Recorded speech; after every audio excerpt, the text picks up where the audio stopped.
you hear about the horrors that happened to South Africans. In this particular case, is a couple were victim of what we call spiking. So either with spikes on the road or just rocks want you to pull over. And that is where you get robbed. Or even worse. I'm walking along the very busy N4 highway in the northwest. Why am I telling you this? Because this highway can be a death trap, and not just because of negligent drivers. The Bakwena N1-N4 route is the gateway to various industries, including mines and tourism. With about 13,000 vehicles passing through the Marikana Toll Plaza daily, it's no surprise that accidents are a regular occurrence.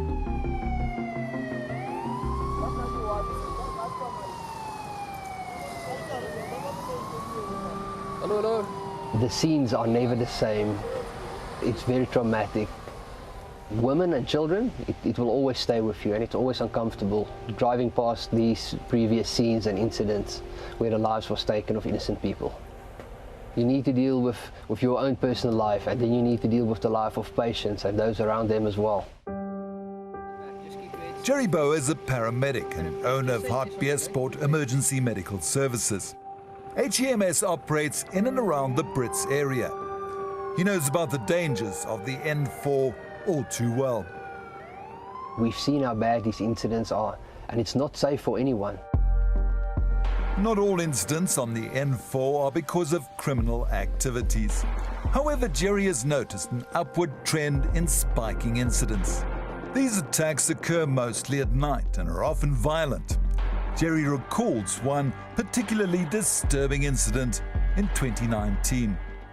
We received a call early on a Friday morning just after 4 o'clock, and the dispatch just said that there's a piece of concrete that was thrown off a bridge through a car.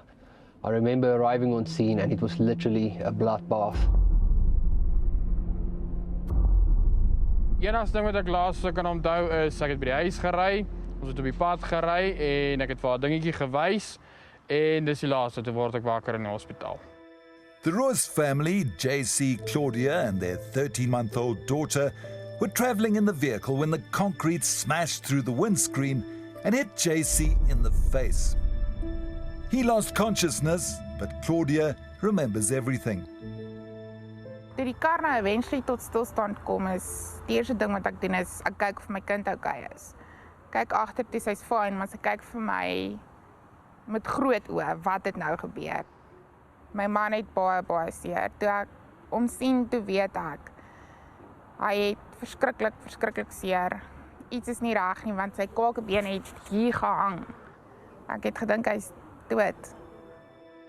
Their vehicle ended up here, didn't roll, how I don't know. But there's Claudia sitting in the vehicle next to 𝗀𝗁𝗃. He's covered in blood, it's dark, the cars are going by. She doesn't know what to do, she's panicking. But then a knock on the door. Help at last. No, a gun in her face. Ek het die geweerpunt gesien en ek het weggekyk. Toe het hy aan die kar begin ruk.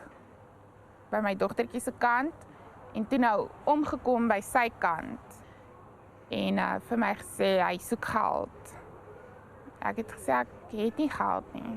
My foon het vir hom gewys, maar hy het dit so gekyk, opgekyk, vir 𝗀𝗁𝗃 gekyk en omgedraai en weggehardloop.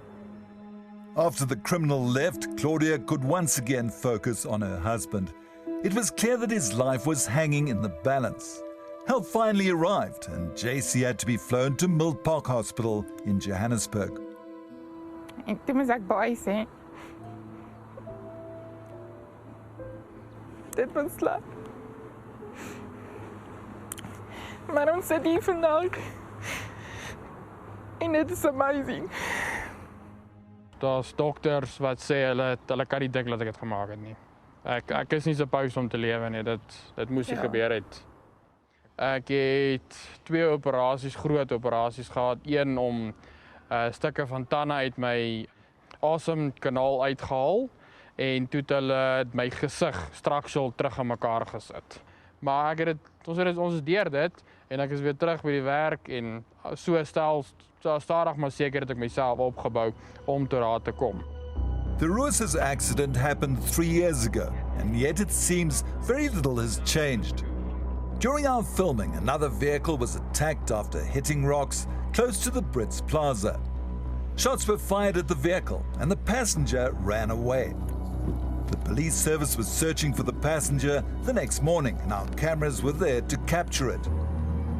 The person was still missing at the time of filming. 𝗶𝗀𝗏 warned motorists about travelling on the N1, N4 highway at night. And we did see their patrol vehicles while we were out filming.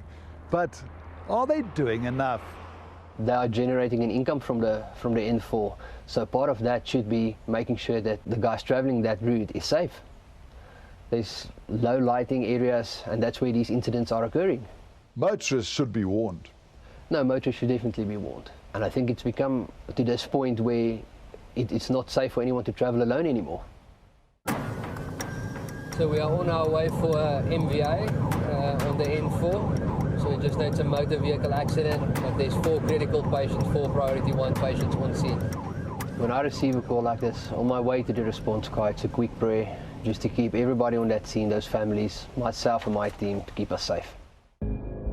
When his team receives a call that a vehicle is next to the road and medical assistance is required, they prepare for the worst. That's what happened after a call in early May. And they said there was rocks involved and there's shots that was fired and there's already somebody lying down. We knew it was going to be bad. And on arrival on that scene, it has just proven to be exactly what it sounded like. The tyre hit something. At that moment we thought it was rocks. And we continued to drive for a bit as well. He said he doesn't know what the damage was to the vehicle, but we can't stop now. Why he stopped, I can't confirm for you, but he did.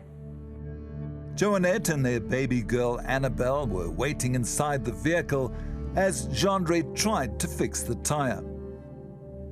He just screamed, no, please take everything. You can have everything. Just give me my wife and my child. And immediately I knew. The one man tried to grab me out of the vehicle and I was busy grabbing Annabelle.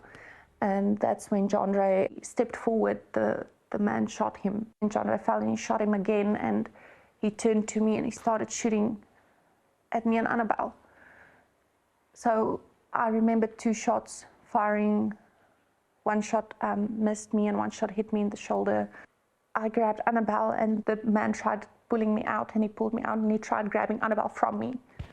And so I just grabbed Annabelle and I put her against her father and I went to lie on top of her, just begging them not to, hurt her or hurt me because I was so scared for her life. I mean. But they tried to take Annabelle. They did. The guy literally put his hands around her trying to grab her, and at that moment, I'm sorry for saying this, but you don't care how badly you hurt your child just to keep her. And so that's when I put her underneath me on the ground. Worry Next about to this. Jaundré. Yes. Well, it was the only shelter I could find. And was Jaundré still breathing? No, I don't think he was. I can't explain to you the difference of feeling between someone who's sleeping, the weight and the feel of their arm, and someone who's just, there's no life anymore. So I knew instantly, but I got up and I ran with Annabelle to find help for Jaundré because, you're hopeful. Jaundré's father, Brian Kidson, rushed to the crime scene that evening, insisting on seeing his son's body. Jaundré was lying here. Jaundré was lying here. The car was standing there, and he was lying here with his feet to the road and his face down. The grass was still long. I mean, it is so cruel. I'm not even sure what went into these people to kill my son like that. The police, have they told you much about the follow-up? The last time I found him, they say they're still scratching. That's the only news we've got. I think it's very important that they start catching these people, starting bring them to justice for what they have done. They still need to go through the system.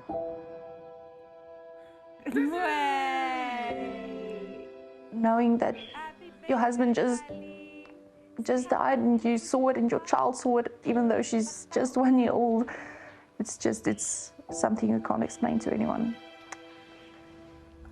He was a very amazing person. And he loved his baby daughter.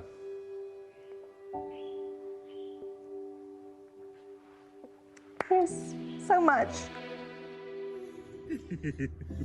That's the whole point of us speaking to the media, is just trying to create awareness that don't stop. Drive to somewhere safe, a garage. Just don't stop next to the N4.